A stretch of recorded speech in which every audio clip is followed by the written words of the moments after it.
So welcome back to the channel, everyone. Triple M here, of course. And if you own Nvidia Shield TV, you might have seen something similar to this pop up where it says new features are available after the fact. So what's going on basically is that Nvidia just added ads to their user interface. So this has been going on for a couple weeks now, and I've been meaning to do a video about it. But if you look up top, if you leave your mouse over it, and you can kind of go through the different ads that are being pitched. And like I said, if you just leave your mouse or your cursor or your remote in that area, what it will do, it will go to full screen, and that way you can fully see that ad. But besides the ad, the user interface did change a little bit. So if you look up top, you have home, you have discovery, you have apps, and we're going to go over those different settings here in a little bit. But for me, let me know that new features are available, and let's go ahead and click in the details and see what these features are exactly. All right, so new look navigation. So decide what you want to watch next with easy to use navigation. Browse your personalized recommendations, pick up where you left off, or quickly find a certain app using a new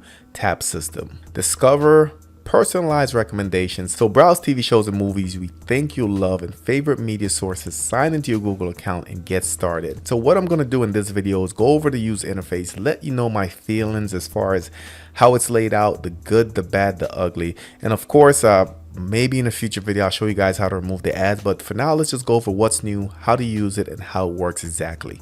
Let's go ahead and jump into it.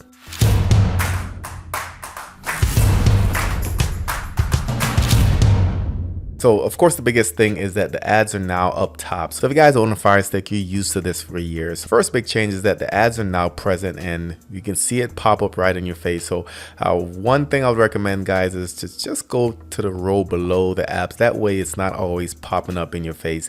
For me, it is kind of annoying. It is kind of disappointing just because the Nvidia Shield is such a high dollar item that you think that they wouldn't need to include ads to make up revenue when you're already paying $200 for the Shield Pro or the 2017 Shield, or $150 for the 2019 Shield. So not a budget device, you're already paying a decent amount. I feel like the ads shouldn't be a thing for Nvidia, but I guess in the long run it's all about making money. And if you go up to the top to the left, you have your Google search, and you do have the keyboard option if you want to type or if you want to use the voice function. Of course, that always worked well with the Nvidia Shield. Home is going to be similar. Like I said, we talked about the ads. You do have your favorites row right here. You can see I have my favorite apps. You can go ahead and add apps right there, and I'll show you another way how to do it here in a little bit. You got your play next, then you have your recommendations, and just like the previous user interface, guys, you can go ahead and you can move this up and down, you can delete it, and you can add rows and remove rows as you want. So nothing really changed as far as the menus going down and customizing the menus. You go all the way to the bottom, you can see you choose your channels and you can customize once again. So the only real change on the home screen is going to be the ads. Now further up, you do have a discovery, and this is where they're saying that if you select this option, you actually have the option to opt into this, so you don't have to set it up if you don't want to, unlike the ads on the home page. So you can opt in, you can sign into your Google account, and what it does is it uses your search history, your watch history from those services, and kind of make recommendations on your behalf. And let's set it up just to test it out. All right, so you choose the Google account you want to use. And we're just going to select those services that we want recommendations for. All right, so it looks like by default Hulu is included and you can't unselect it. So my guess is that these services probably paid to be in this recommendation list because like I said, this I can't get rid of. But you also have the options, so maybe you have Prime Videos, and I'll go ahead and check that. If you have Disney Plus, which I don't, Epix, HBO Max, Showtime, you have Philo, Peacock, which I'll select, Sling Stars, and these are mainly paid services with the exception of Peacock, which depending on which plan you have, you can watch it for free. Interesting that Netflix isn't on here, which is probably the most popular one out there, so that's interesting. Confirm.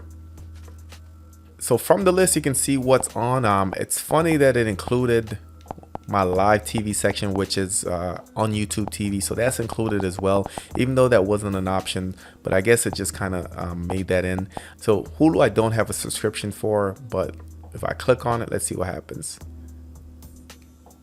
All right, so basically brings you to the service and give you the option to go ahead and log in. So that's going to be gist of it. Like I said, if you don't have a lot of paid streaming services, this is going to be basically useless, and the fact that Netflix is not included kind of makes it even more useless.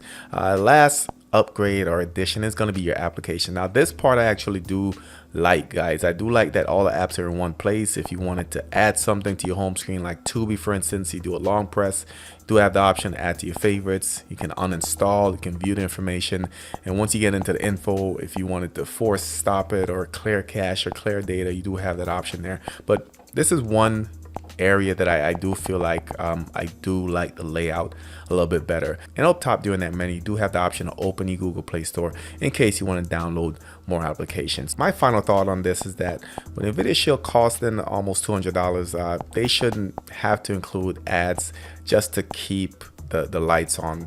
The discovery area, like I said earlier, it's going to be useless unless you have a lot of those that you obviously have to pay for, which a lot of us find ways to cut the cable cord, so that area is going to be useless. The fact that Netflix is not included just let me know that there's some exchange of funds behind the scene to make that list as far as your services that you can add to the discover area.